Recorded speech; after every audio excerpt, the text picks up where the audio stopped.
बच्चों आज का टॉपिक हमारा बड़ा इंपॉर्टेंट है, इंटरसेक्शन ऑफ टू लाइंस। कि अगर दो लाइन आपस में इंटरसेक्ट करेगी तो क्या होगा। फिर इसी से रिलेटेड हमारा आगे परपेंडिकुलर डिस्टेंस वाला पॉइंट भी है, वो जरा टिपिकल होता है। तो पहले हम इंटरसेक्शन ऑफ लाइंस को समझेंगे। तो मान लीजिए हमारे पास दो लाइन है, x minus x1 upon a1, y minus y1 upon b1, z minus z1 upon c1। ठीक है, ये पहली है।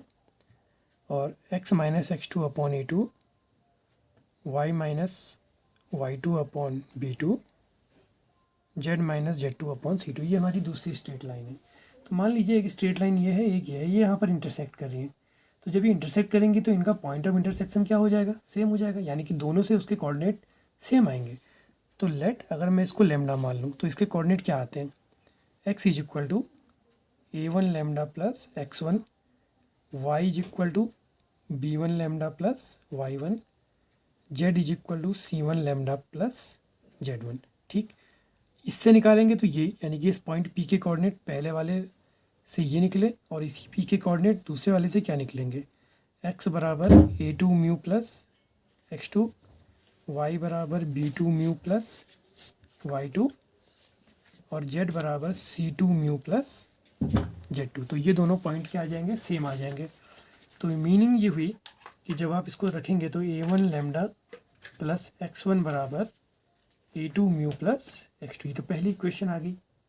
ठीक है, सेकेंड इक्वेशन y कोऑर्डिनेट को भी आप बराबर कर देंगे तो b1 लेमडा प्लस y1 बराबर b2 mu plus y2। Third condition क्या आएगी, z कोऑर्डिनेट को सेम कर देंगे तो c1 lambda plus z1 c2 mu plus z2। तो आप क्या करेंगे, ये दो एक इक्वेशन ये बनी है, सेकंड इक्वेशन ये थर्ड इक्वेशन। तो आप फर्स्ट दो इक्वेशन से जब आपको a1 a2 और बाकी सब पता होगा, आप लेमडा और म्यू की वैल्यू निकालेंगे। जब उसको आप इस थर्ड वाली में रख देंगे, यानी कि किसी भी दो से निकाल के थर्ड में रखनी, जरूरी नहीं है कि इन दोनों से निकाल के यहाँ रखनी, आप चाहें तो इन दोनों से लेमडा म्यू को फाइंड करके इसमें भी रख सकते हैं। तो मीनिंग ये है कि किसी भी दो इक्वेशन से जब आप लेमडा म्यू निकालेंगे, उसको थर्ड में रखेंगे, अगर वो थर्ड को सेटिस्फाई कर रही है तो वो लाइन्स इंटरसेक्टिंग लाइन्स है, अगर वो सेटिस्फाई नहीं कर रही है तो वो इंटरसेक्टिंग लाइन्स नहीं होंगी। तो बच्चों ये हमारा टॉपिक थोड़ा सा टीडियस है, तो उसको समझेंगे। हालांकि ये कार्टेशियन फॉर्म में तो सिंपल पड़ता है, थोड़ा सा वेक्टर फॉर्म में अलग ढंग से आता है। तो पहले हम निकालना सीखते हैं, कार्टेशियन फॉर्म में पहले सीखते हैं, ठीक है ना। कि अगर जब हमारी स्ट्रेट लाइन की इक्वेशन कार्टेशियन फॉर्म में क्या है कि एक स्ट्रेट लाइन से एक पॉइंट की परपेंडिकुलर डिस्टेंस फाइंड करनी है। तो मान लो कि ये आपकी स्ट्रेट लाइन है और ये वो पॉइंट है जिसकी आपने परपेंडिकुलर डिस्टेंस फाइंड करनी है। लेट इसके एंगल हमने मान लिया अल्फा, बीटा और गामा, ठीक है। और ये हमारी कोई स्ट्रेट लाइन है, लेट इसको मैंने नाम दे दिया ए बी या पी क्यू, जो भी आप दे दें। और इसकी इक्वेशन मान लेते हैं x minus x1 upon A, y minus y1 upon B, z minus z1 upon C, ठीक है ना। इस पर जब आप लेमडा रख लेंगे, जैसे मान लो कि यहाँ से ये परपेंडिकुलर डिस्टेंस होगी पी एल, तो एल क्या होगा, फुट ऑफ परपेंडिकुलर, ठीक है ना। तो एल क्या है, स्ट्रेट लाइन का एक पॉइंट भी है। तो इस पॉइंट के कोऑर्डिनेट हम कैसे निकाल सकते हैं, इसको इक्वल लेमडा कर लो तो इसके कोऑर्डिनेट क्या आ जाएंगे, x1 plus A lambda, y1 plus B lambda और z1 प्लस सी लेमडा करके, ठीक है। अब अगली कंसेप्ट को समझो, इस लाइन इसके परपेंडिकुलर, यानी कि इसके जो डी आर होंगे वो इसके क्या हो जाएंगे, 90 डिग्री पर होंगे। तो प्रोसेस क्या लगेगी, a1 a2 b1 b2 c1 c2 0। तो आप इसके पहले क्या निकाल लो, डी आर, ठीक है ना। तो आप लिखेंगे D R's of P L, वो क्या हो जाएंगे, x1 plus A lambda minus alpha, और अगला हो जाएगा y1 plus B lambda minus beta, अगला हो जाएगा z1 plus C lambda minus gamma. ये आपका हो गया a1 b1 और ये c1। ये आपके हो गए a2 b2 और c2। तो a2 बराबर a, b2 बराबर b, c2 बराबर c। इन दोनों को डॉट करके क्या कर देंगे, जीरो कर देंगे, a1 a2 b1 b2 c1 c2 0। तो a1 b2 c1 c2 0 का अर्थ है कि a into x1 plus A lambda minus alpha, फिर b into y1 plus B lambda minus beta, और ये c into z1 plus C lambda minus gamma बराबर 0। Solve करके आप क्या करेंगे, इससे लेमडा निकाल लेंगे, जो भी आएगी उसको कैलकुलेट करके निकल जाएगा। लैम्डा की वैल्यू आप यहाँ रख दीजिए, आपको इसके कोऑर्डिनेट मिल गए, फिर आप डिस्टेंस फार्मूला लगा के पीएल की लेंथ को फाइंड कर सकते हैं। तो बच्चों अब हम इसी को वेक्टर फॉर्म में देखेंगे। तो वेक्टर फॉर्म में भी टिपिकल नहीं है और ये सीखनी बहुत ज़रूरी है। वेक्टर फॉर्म सेम वही फिगर रहेगा, ये आपका फुट ऑफ परपेंडिकुलर हो गया, ये आपकी स्ट्रेट लाइन पी क्यू होगी। तो स्ट्रेट लाइन की इक्वेशन जहाँ हमने कार्टेशियन मिली थी, यहाँ वेक्टर मिलेंगे ए प्लस लेमडा बी। तो लेट इस पॉइंट के कोऑर्डिनेट हमारे क्या होंगे, जो हमने आर लेते थे इसमें, वो आर अब की बार आप यहाँ मान लो, है नहीं, जिसको लेने के लिए हम फ्री होते हैं लोकस की फॉर्म में। तो यानी कि इस हमारा जो एल है, इस एल का पोजीशन वेक्टर हो गया ए प्लस लेमडा बी, ठीक है, जिसको हमने आर बोल दिया है। तो आर इज इक्वल टू हो गया ए प्लस लेमडा बी, और इसके कोऑर्डिनेट अब कोऑर्डिनेट नहीं होंगे, इसका भी पोजीशन वेक्टर मान लेते हैं। मान लिया इसका पोजीशन वेक्टर अल्फा हो गया। तो अब आप क्या करेंगे, पोजीशन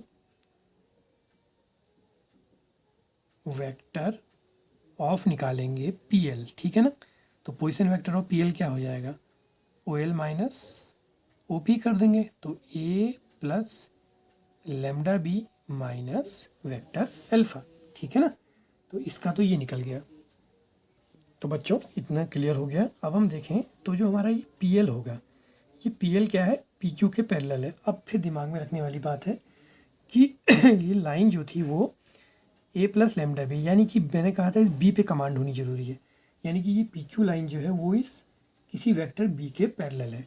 तो इट मीन्स कि जो पी एल है वो पी क्यू के तो परपेंडिकुलर है ही है, लेकिन साथ में और क्लियर करें तो सीधे सीधे हम ये कहें कि पी एल जो परपेंडिकुलर है वो किस पर है, बी पर है। तो यानी कि पी एल डॉट जब आप बी करेंगे तो कितना आ जाएगा, वो जीरो के इक्वल आ जाएगा। तो इट मीन्स कि A plus lambda B minus alpha dot जब आप बी करेंगे तो ये जीरो आ जाएगा। तो it means A dot B फिर लेमडा बी डॉट बी होगा minus alpha dot B is equal to zero. तो इससे क्या रिजल्ट आता है, तो लेमडा तो आ गया, लेमडा मॉड और बी का square is equal to alpha dot B minus A dot B, या आप इसको लिख सकते हैं कि minus A minus alpha dot B, या लेमडा इज इक्वल टू आ गया minus A minus alpha dot B upon mod of B का स्क्वायर, ठीक है। इतनी प्रोसेस आपको क्लियर हो गई होगी। अब इसके आगे देखते हैं। तो इसके आगे कुछ नहीं करना है, अब आपको पोजीशन वेक्टर ऑफ एल निकालना है, ठीक है ना। तो पोजीशन वेक्टर ऑफ एल निकालने के लिए क्या करेंगे, इस लेमडा की वैल्यू को हमें याद दिमाग में रखना होगा। तो इस लेमडा की वैल्यू से ही हम लोग पोजीशन वेक्टर ऑफ एल निकालेंगे, क्योंकि वो हमारा सबसे इम्पोर्टेंट पॉइंट है। तो वो क्या हो जाएगा, वो था ए प्लस लेमडा बी। तो ए प्लस लेमडा की जगह क्या आ जाएगा, ये माइनस वाला portion, minus A minus alpha dot B mod of B, और ये बी आ गया, यानी कि ये पोर्शन ब्रैकेट के अंदर है। तो ये पोजीशन वेक्टर ऑफ क्या आ गया, एल आ गया, ठीक हो गया। पोजीशन वेक्टर ऑफ एल आ गया। तो अब आपको क्या निकालनी है, पी एल की लेंथ निकालनी है। तो पी एल की लेंथ तो इजीली निकल जाएगी। तो उसमें दिक्कत क्या है, पी आपको पता ही है, आपको एल के कोऑर्डिनेट भी, एल का पोजीशन वेक्टर पता चल गया, पी एल वेक्टर निकालिए और उसका फिर क्या कर लेंगे, मैग्नीट्यूड कर लेंगे, ठीक है ना। तो अब बात आई कि अब अगर हमें इस पी एल की इक्वेशन निकालनी हो, यानी कि स्ट्रेट, पी एल भी क्या है अपने आप में, पी एल एक अपने आप में स्ट्रेट लाइन है, ठीक है ना। ये पॉइंट हमारा क्या हो जाएगा, निकल जाएगा। तो इसको अगर निकालना ही हो तो कोई दिक्कत नहीं है, इसको ए माइनस क्या था, A minus alpha dot B mod of P का square into vector B, P L था तो माइनस अल्फ़ा। तो ये इसको आप सॉल्व कीजिए और इसका मैग्नीट्यूड स्क्वायर रूट का मॉड निकालेंगे, तो मॉड निकाल के क्या आ जाएगा, पी एल की लेंथ आ जाएगी, ठीक है ना। तो इस फॉर्मूले से हम लोग लेंथ ऑफ पी एल निकाल सकते हैं, यानी कि इसका मॉड हो जाएगा इस प्रोसेस, ठीक है। अब जो इसके आगे हमारा अगला पॉइंट है वो ये है कि अगर आपको इस पी एल की इक्वेशन निकालनी है तो इस पी एल की इक्वेशन कैसे निकालेंगे, है ना, यानी कि इक्वेशन ऑफ पी एल।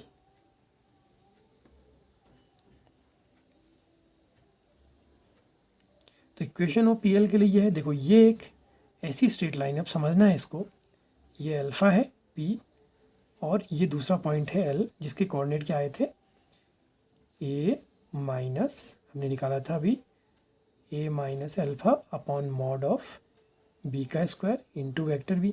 एक ऐसी स्ट्रेट लाइन जो 2 पॉइंट से जा रही है, तो एक हमने पोजीशन वेक्टर ले लिया आर, तो वही जो प्रोसेस थी, R minus A is equal to lambda B minus A, ठीक है ना। उसी प्रोसेस से इसको हम निकाल लेंगे। तो ये आपका ए हो गया और ये जो वाला पॉइंट था ये पूरा का पूरा क्या हो गया, ये बी हो गया। तो आर इज इक्वल टू, अब की बार लेमडा की जगह ऐसा करते हैं म्यू ले लेते हैं क्योंकि लेमडा हमने ऑलरेडी लिया है। तो आर इज इक्वल टू हो गया ए प्लस म्यू बी माइनस ए, या आर इज इक्वल टू, अब ये ए की जगह कौन आ गया, अल्फ़ा प्लस म्यू, और बी की जगह कौन आ जाएगा, ये वाला पूरा पूरा point, A minus alpha upon mod of B का स्क्वायर और इंटू बी, तो बी माइनस फिर अल्फ़ा। तो इससे आप क्या कर सकते हैं, ये आपकी आ गई इक्वेशन ऑफ पी एल। तो बच्चों ये टॉपिक हमारा क्लियर हो गया है।